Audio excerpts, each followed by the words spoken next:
Yung nasa harap ko ngayon, ito yung cordless drill ng Tanzo na 13mm. So ngayon, yung nakalagay po dito na battery is 10 cells. Susubukan natin ito na pang drill sa bato kung gaano ba kalakas yung ating 13mm na ito na brushless. Pwede kayo dito mag-order ng single battery or dual battery. 10 cells, 15 cells, or 20 cells. So tara, test natin yung ating cordless drill na ito.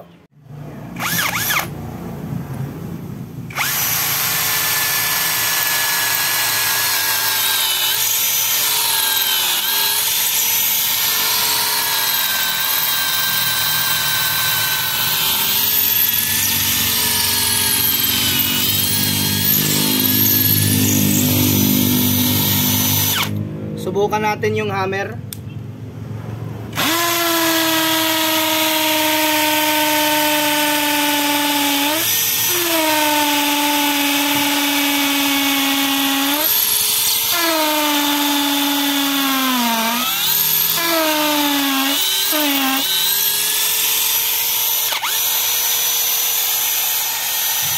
Yun nga yung test natin dito sa cordless drill na 13mm ng Tanzo. Sa mga gusto mag-avail, pakiclick lamang yung ating yellow basket.